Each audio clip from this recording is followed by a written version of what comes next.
घने जंगल में एक अनोखा आम का पेड़ था।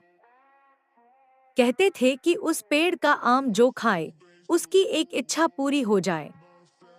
लेकिन शर्त थी, इच्छा नेक होनी चाहिए। एक दिन शरारती बंदर गोलू को यह बात पता चली। वह बोला, अगर मुझे ढेर सारे केले मिल जाए तो मजा आ जाए। वह पेड़ पर चढ़ा और आम तोड़ लिया। तभी तोता मिट्ठू बोला, सिर्फ अपने लिए मत सोचो। गोलू थोड़ा सोच में पड़ गया। उसी समय उसने देखा कि खरगोश चिंकी उदास बैठी है। उसकी गाजर की फसल सूख गई थी। गोलू ने आम खाकर इच्छा मांगी, हे जादुई पेड़, चिंकी की फसल हरी भरी कर दो। अचानक आसमान में बादल छा गए, हल्की बारिश हुई और चिंकी की गाजर फिर से ताजी हो गई। पूरा जंगल खुश हो गया। शेर राजा ने गोलू की तारीफ की, सच्ची खुशी दूसरों की मदद करने में है।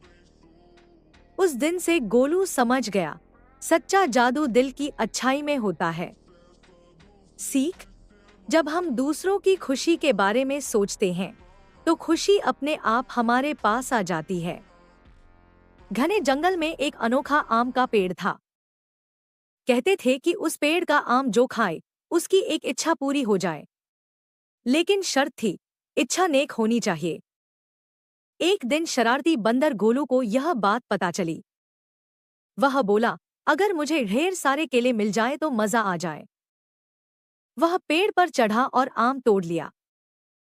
तभी तोता मिट्ठू बोला, सिर्फ अपने लिए मत सोचो।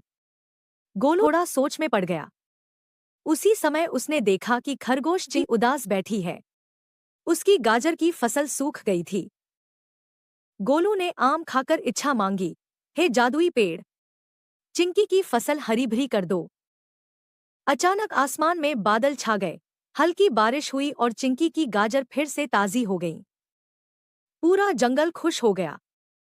शेर राजा ने गोलू की तारीफ की, सच्ची खुशी दूसरों की मदद करने में है। उस दिन से गोलू समझ गया, सच्चा जादू दिल की अच्छाई में होता है।